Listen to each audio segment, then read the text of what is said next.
When the history of America is told, the first names that come to most people's minds are George Washington, Benjamin Franklin, John Adams, and many others. But how complete can the history of a place be without its own people? Upon arriving in America, European settlers discovered they had a big problem. People living there already. To fight the European invaders, these Native Americans employed various strategies. They tried driving them out, but most settlers were terrified of these apparently primitive people. They signed treaties for shared territory in an attempt to live in harmony, but the U.S. government had a habit of breaking its promises. They even turned to warfare, and for a while they would achieve some successes. But in the end, they would lose the battle and almost all of their remaining territory. On today's episode of Native Journal, we will uncover the faces of some of the most influential Native Americans of the Wild West. From battlefields to diplomatic tables, these unsung heroes fought for their people, lands, rights, and way of life. Before we continue, please remember to hit the subscribe button and turn on your notification bell. Thanks for your support. Chief Black Kettle, also known as Moke Lovato, was a Southern Cheyenne peacemaker. However, not much is known about his early years. He married 4 times and fathered at least 17 children. By the Fort Wise Treaty, Black Kettle consented in 1861 to concentrate his people in the Colorado area around Sand Creek. Colonel John Chivington, the commander of the 3rd Colorado Volunteers, assaulted Black Kettle's camp in the vicinity of Fort Leon on November 29, 1864. The troops opened fire, even though the chief had put a white banner and an American flag at the end of a lodgepole and was waving them in front of his teepee. 9 shots were fired at one of his wives. She eventually survived, but the Sand Creek Massacre claimed the lives of over 200 Cheyenne, including women and children. Black Kettle agreed to the Little Arkansas Treaty in October 1865, which traded the Sand Creek Reserve for territory in southwest Kansas. Then, Black Kettle agreed to the Medicine Lodge Treaty of 1867, which included a relocation to Indian Territory, but his people did not get the promised perks of food and supplies.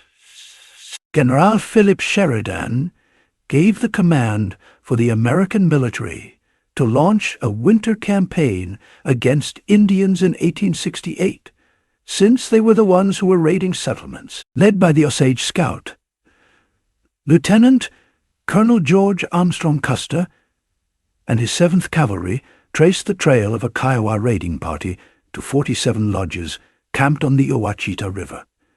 Custer's army stormed into Black Kettle's town on November 27, 1868. A barrage of gunfire murdered Black Kettle and his wife, Medicine Woman, as they sought to escape the Battle of the Ouachita. In modern-day Cheyenne, Oklahoma, the Black Kettle Museum honors the peacemaker's name close to his death scene. Hatakulakula was one of the most significant peace leaders of the 18th century.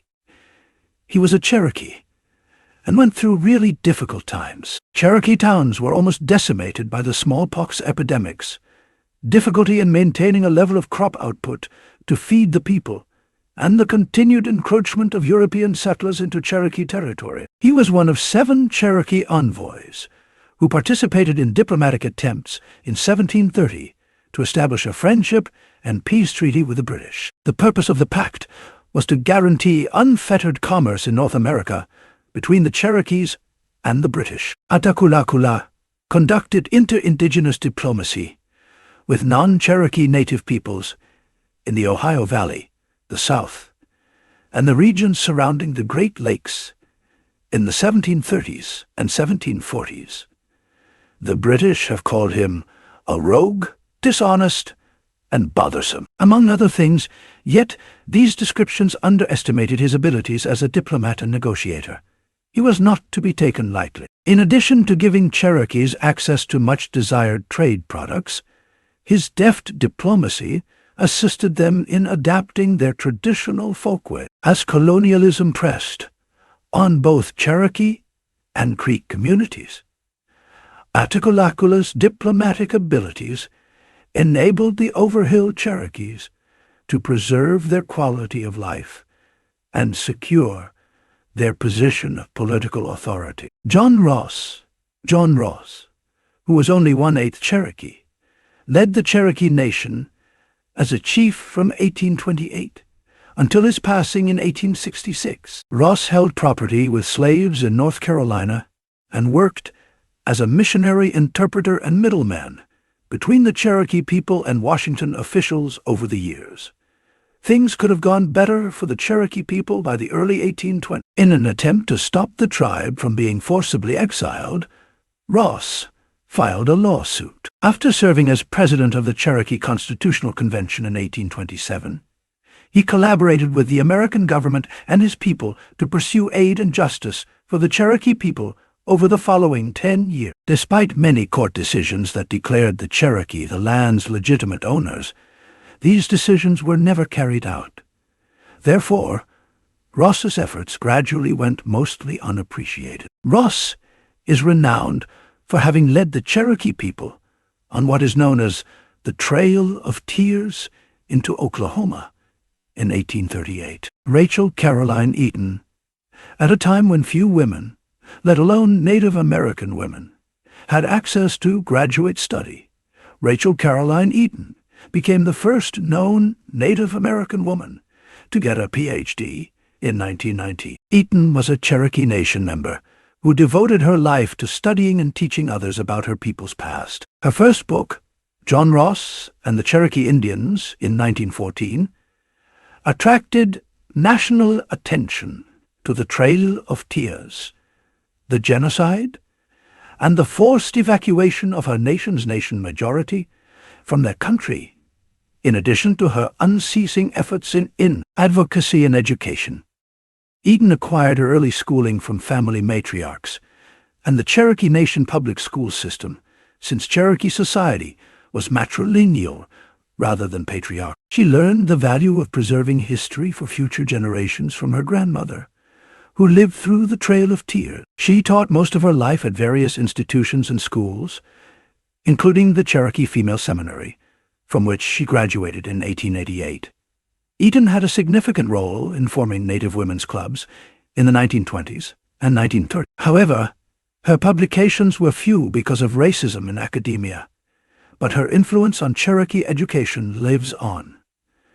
Susan LaFlèche-Picotte, Dr. Susan LaFlèche-Picotte, was the class valedictorian at the Women's Medical College in 1889. She became the first Native American to receive a medical degree from the University of Pennsylvania.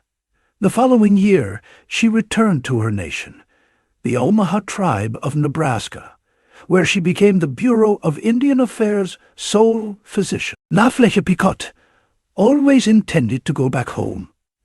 She became a doctor because she cared about her fellow Omahas. Following measles and tuberculosis outbreaks caused by the settlers' invasion of Umaho territories in the 1850s and 1860s, LaFlèche-Picotte tried to use Western medicine to cure her community because she thought that these Euro-American ailments needed Euro-American expertise to prevent and treat.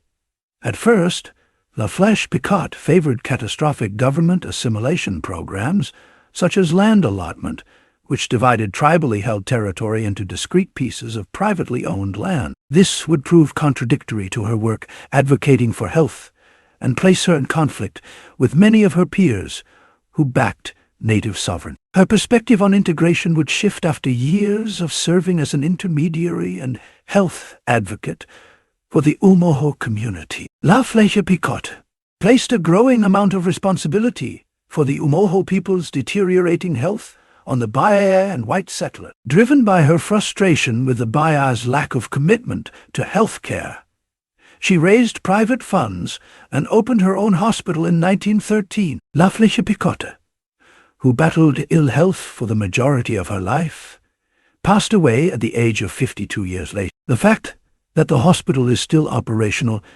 is evidence of LaFlèche-Picot's continuous commitment to the Omaha tribe of Nebraska's health. Suzette LaFlèche.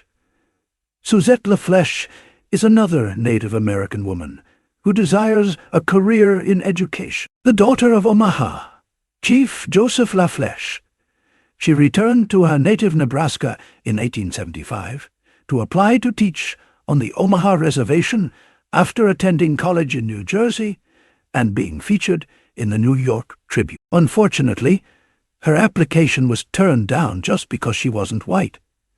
LaFlèche started her extensive advocacy career by standing up for herself until she was hired as a teacher. A few years later, she was hired by the Omaha World-Herald to translate Ponca's tales of their forced, violent evacuation. In close collaboration with journalist Thomas Tibbles, whom she would eventually wed, LaFlèche supported Ponca, Chief Standing Bear, in his legal struggle to return home and bury his son. Her interpretation of his powerful courtroom orations resulted in the historic 1879 U.S. Standing Bear versus Crook, a Supreme Court ruling recognizing Native Americans' legal claim to respect as individuals. Shutatumba, her Omaha name, was translated as Bright Eyes in English, and she advocated for Native Americans' rights via her writing. As she covered the early aftermath of the 1890 Wounded Knee Massacre, she wrote from Pine Ridge, "I'm the only Indian speaking to the public through the press on behalf of the Indians." LaFlèche, who understood the ability of public opinion to overturn injustice, advocated for the rights of farmers, Native Americans, and other oppressed groups by speaking engagements in the United States and Europe, and writing columns for Nebraska newspapers. Medway Ganunint, also referred to as he that is spoken to, was a revered hereditary chief of the Ojibwe tribe. He was a strong opponent of the Treaty of 1863, which required us to give up thousands of acres of rich agricultural land and bison range in the Red River Valley. He was the senior of the 7 clan elders, and more than 80 years old, when we reached another agreement in 1889 to draw the reservation's boundaries.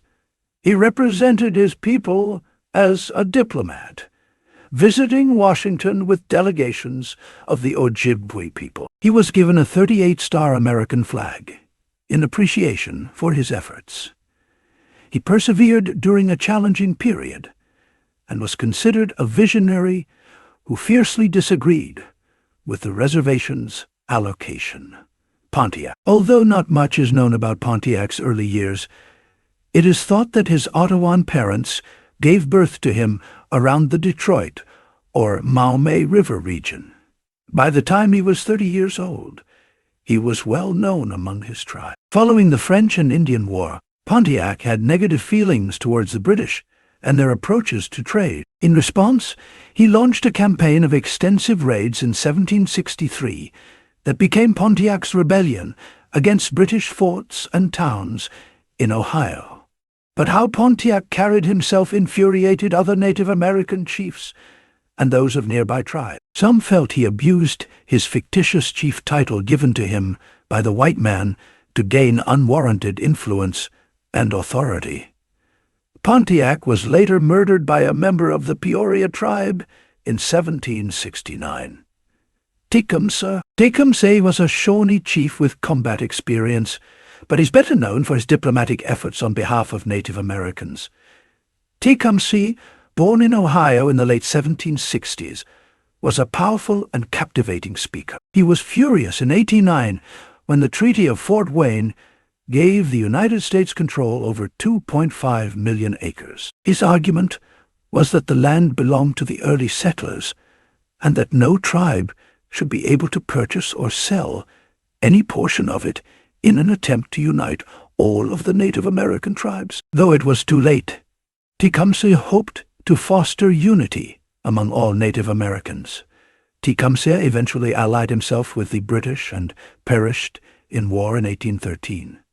Tatanka Iotanka, also known as Sitting Bull. The Dakota chief was tough, uncompromising, and unforgiving of the white miners who attempted to seize control of the Black Hills in the late 1870s. Although Sitting Bull had a reputation for being brutal during his early years of participating in Native American resistance movements, his major breakthrough occurred in 1876. Sitting Bull was born in 1831. Sitting Bull and his warriors beat Custer's army to defend their territory at the Battle of Little Bighorn. After that, Sitting Bull fled to Canada. He left for America in 1881, expecting to be pardoned, and was granted one. Then, the famed warrior appeared in Buffalo Bill's Wild West show, displaying his aptitude for riding and hunting. Sitting Bull, however, continued to counsel his people to preserve their land and culture until his death at 69. Shonkariko, also known as Crazy Horse. This famous warrior was robbing nearby tribes of their horses while he was just 13 years old. When Crazy Horse was 20, Chief Red Cloud ordered him to head his first war group. The Lakota warrior devoted his entire life to defending the way of life of his people. In 1876, he gathered over 1,200 fighters to assist Sitting Bull in taking down General Crook. Subsequently, Crazy Horse and Sitting Bull allied together, ultimately vanquishing Custer in Little Bighorn. Though he never stopped fighting for the rights of his people, Crazy Horse was losing strength by 1877. A bayonet was used to murder Crazy Horse as he attempted to reach his ailing wife, Hinma Tuyalatket, also known as Joseph the Younger. Joseph the Younger, also known as Chief Joseph, was born in 1840 in Oregon, so he had some large shoes to fill. In 1838, Joseph the Elder, his father, became a Christian to mend fences with white colonists. His father's efforts appeared fruitful as land in Idaho was granted to his Nez Perce people. When the United States government reclaimed the property in 1863, Joseph the Younger's father refused to sign any more treaties and set fire to both his Bible and his flag. Joseph had to cope with a sensitive position when he took over as tribe head in 1871 after his father.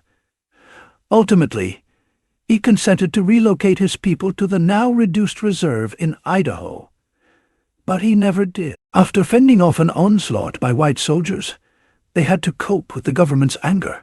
700 Native Americans defeated 2,000 American soldiers in a spectacular war that lasted until Joseph gave up in 1877. According to his physician, he passed away in 1904 from a broken heart.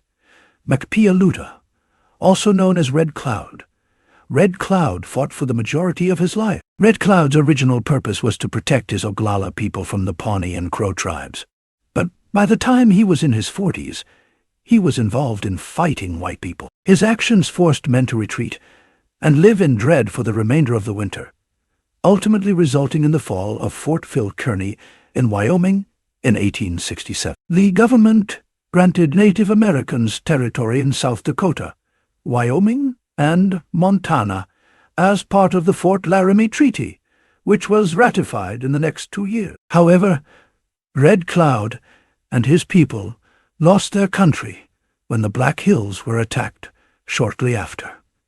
Red Cloud, who died in 1909, experimented with several strategies to bring peace and protect his people's culture. He collaborated with agents and government representatives to come to a just settlement. Gall was a Lakota leader who played a major role in the Lakota's long war with the United States. At the Battle of Little Bighorn, he led the Native American and cavalry forces as a Hunkpapa Sioux chieftain. Though his tale is not without controversy, Gall was one of the most militant Sioux leaders in the last struggles for resistance preservation. Despite being Sitting Bull's principal military officer during the Battle of Little Bighorn, he quarreled with the Indians and withdrew to Canada soon after. Although his conversations with settlers greatly improved the situation between the tribes, others believed he made too many concessions and made too many friends among white leaders. Still, Gall has a significant role in the history of the predicament of Native Americans. Paya Mataha. Paya Mataha was a Chickasaw diplomat in the 18th century who employed diplomacy to preserve national unity among his people against perilous adversaries such as European empires and the emerging United States. Growing up in what is now Tennessee, Paya Mataha was an accomplished warrior and young man. He participated in the Chickasaw Wars, which often pitted the Choctaws and their formidable coalition against the Chickasaws and their British allies. But he got older. Paya Mataha realized that his mission in life was to bring about peace. His major break came in 1763, when France lost the 7 Years' War and gave up its territories in North America to Britain and Spain. As the principal envoy of the Chickasaws, Paya Mataha forged fresh ties with the Spanish and achieved long-lasting peace with the Choctaws and other Native American tribes. The British anticipated assistance from their Chickasaw allies in battling the Spanish and the rebel colonists during the American Revolution. However, Paya Mataha felt that fighting was inferior to peace for his country. He kept the Chickasaws out of the conflict by using his diplomatic abilities to maintain the Chickasaw relationship with the British. He created an American alliance following the Revolution. Paya Mataha's main objective in all of his efforts to broker peace was to keep the Chickasaws as an independent people. The efforts of individuals like Paya Mataha have made the Chickasaw Nation what it is today. Many other Native American heroes are almost forgotten, but their impact on the Native American communities lives on. Who among these influential Native Americans do you think deserves more recognition today? Please share your thoughts in the comment box. Thanks for watching. Remember to hit the like button and subscribe to this channel. Also, don't forget to turn on your notification bell so you don't miss out on our new updates. See you in our next video.